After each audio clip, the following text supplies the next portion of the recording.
Պարոն նախարար, երկու հարց ունեմ։ Մեկը նախ կապված Գյումրիում երեք քարոզարշավի ընթացքում արված ձեր հայտարարության հետ, երբ որ լրագրողի հարցինի պատասխան գերիների հետ կապված տեսանյութում լսվում է ձեր արտահայտությունը ծնգլ արեցիք, սա ինչպես կմեկնաբանեք, արդյոք գերիների խնդիրների վերաբերյալ հարցերը իշխանության համար արդեն ծնգանել է եւ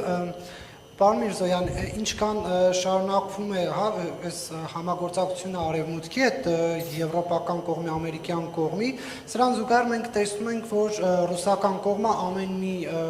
այս պայմանավորվածություններից, փաստաթղթերի ստորագրումներից հետո նոր հայտարարություններով է հանդես գալիս, ընդ որում ամեն անգամ կոշտացնելով հռետորաբանությունը Հիմա մենք ունենք խնդիրներ ջերմուկի, վարտերի, մրգերի, ալկոհոլային խմիչքների վաճառքի հետ կապված, ինչ է առաջարկում Հայաստանի իշխանությունն այս առումով, արդյոք այլ շուկաներ առաջարկվում են տնտեսվարողներին, թե ոչ։ Շնորհակալ եմ պարոն Կիրակոսյան ձեր հարցերի համար, անկեղծ ասած հատկապես առաջին հարցի համար, ես իհարկե այս իրադարձությունների հորձանութում շատ չհասցրեցի հետևել, բայց տեսա, որ տենց շատ լայն թափով շահարկվում է Գյումրիում ունեցած արտահայտությունը, իրականում չեզոք կամ ճշմարտության մեջ շահագրգիռ մարդ այդ վիդեոն նայելով ինքն էլ կարող է հասկանա, իհարկե այն սկզբի մասը չկա, որտեղ ինձ անընդհատ հարց են տալիս դուք եւ ձեր գործընկերը եւ ես ասում եմ ես չեմ պատասխանում հիմա հարցերին, որովհետև հանրավակ մեկնարկել նորից է հարց հնչում, այլ հարց քան գերիները, հա, այլ հարց։ Ես նորից եմ ասում, ես չեմ պատասխանում հարցերին, վերջում ես ասում եմ, ես չեմ պատասխանում հարցերին եւ ասում եմ ծնգլ արեցիք, ինչպես դուք եք ասում եւ ինչպես ես եմ իրականում ասել, եւ միաժամանակ զուգահեռաբար, ընդ որում ես արդեն հեռացած, հետևից հնչում է, իհարկե վիդեոյում դա շատ լավ է լսվում, որովհետեւ հարց տվողի բարձրախոսը իր մոտ է եւ հնչում է, լսվում է որ գերիների մասին հարցը, բայց հանրավակի աղմուկի մեջ ես արդեն մի քանի քայլ հեռացել եմ եւ հետևից հարց է հնչում, բնականաբար դա լսելի չէր իմ համար եւ ես չեմ հասկանում որևէ մեկը կարա մտածի որ լրջորեն գերիների վերաբերյալ հարցին կարելի է ասել ծնգլ արեցիք ասենք չգիտեմ չափազանց շահագրգիռ պետք լինել իրականություն լրիվ հակառակ ներկայացնելու մեջ որպեսզի այդպես մատուցվի նույնիսկ չգիտեմ մամուլի ներկայացուցիչներն են դուք եւ ձեր գործընկերն եք տենց ներկայացրել թե հետո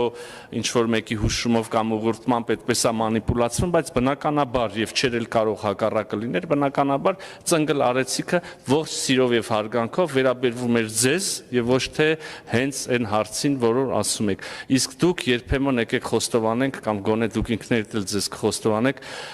հրաշալի հատկություն ունեք մարդկանց ծնգլ անելու եւ գուցե դա մասնագիտական պարտավորություն է ինչ որ առումով նաեւ այնպես որ գիտեք ստորություն է ուղղակի ասել որ Միրզոյանը ասել է ծնգլ արեցիք լսելով գերիների մասին հարցը եւ հենց ծնգլ անելը բան անել վերագրել գերիներին էլի հələ բաներ կա որ չարժի այսպես խոսալ բայց եթե հարցոթում կա ես դեմ չեմ պատասխանելու երկրորդ հարցը ՌԴ հայտարարություններ կամ ինչպես դուք եք ասում ավելի կոշտացող հայտարարություններ հռետորաբանություն մենք որքան հնարավոր է քարոզարշավ որքան թույլ է տալիս իհարկե տեսնում ենք որոշ հայտարարություններ որոնք հնչում են մեր ռուսաստանյան գործընկերների կողմից ես այս օրերի ընթացքում նաև ձեզ չնայած ծնգլ անելու հանգամանքին համբերատար մի քանի անգամ անդրադարձել եմ այդ հարցին մենք ընդհանրապես որևէ ցանկություն չունենք լարվածություն մտցնել Հայաստան-Ռուսաստան հարաբերություններում, քաղաքական երկխոսության մեջ, տնտեսական հարաբերություններում, ոչ ուղիղ, ոչ էլ բազմակող հարթակներում մեր համագործակցության, ԵԱՏՄ, ԱՊՀ, այլուր, Եվ մենք կարծում ենք, որ բոլոր խնդիրները, որոնք առաջացել են կամ կարող են առաջանալ, իսկ խնդիրներ բոլոր հնարավոր հարաբերություններում ժամանակ առ ժամանակ առաջանում են, եւ ահա մենք հույս ունենք եւ տրամադրված ենք բոլոր այդ տեսակ խնդիրները առողջ կառուցողական գործընկերային մթնոլորտում քննարկել եւ գտնել լուծումներ։ Գիտեք, կա հակվածություն, ես տեսնում եմ վերագրել այս խնդիրները ինչ որ Հայաստան-Ռուսաստան լարվածության, ինչ որ Հայաստանի կամ այդպես էլ են ասում, չգիտեմ, եվրոպական, պրոեվրոպական կամ պրոարևմտյան քաղաքականության հետևանք կամ ընտրությունների հետ են կապում, այս շտապ վախենամ հիասթափացնեմ այդպես մտածողներին, այս տեսակ խնդիրներ եղել են մշտապես։ Մի քիչ ջանքի դեպքում ձեզնից յուրաքանչյուրը կարա գտնի որևէ ալկոհոլային խմիչքի կամ որևէ բանջարեղենի կամ մրգի Ռուսաստան մուտքի արգելափակման խնդիր 5 տարի առաջ, 10 տարի առաջ, 15 տարի առաջ, 20 տարի առաջ, 25 տարի առաջ։ Այս հարցը ինչքան փորփրեք մեր մամուլը, ժամանակ առ ժամանակ մշտապես եղել է։ Այսօր էլ հենց որ սեզոնը բացվում է, այս, չգիտեմ, որևէ պտղի, բանջարեղենի, մրգի հետ կապված ինչ-որ խնդիր ալում։ Եվ շատ կարևոր է նաև ասել, օրինակ ասում եք ալկոհոլ, այդպես չի, կա այդպես չի որ գինիների մուտքը փակված է, գինիների մի կոնկրետ ընկերության, այն էլ ոչ այդ ընկերության ամբողջ արտադրանքի, մի ինչ որ տեսակի, արտադրատեսակի հետ կապված խնդիր, ինչի ենք բացառում, որ այդ խնդիրները կարող նաև օբյեկտիվորեն լինեն։ Ի վերջո երբեմն նաև տեսնում ենք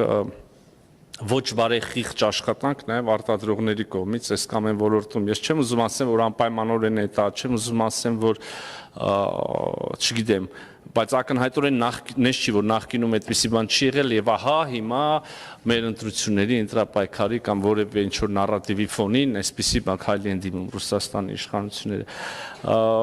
Կրկին ամփոփելով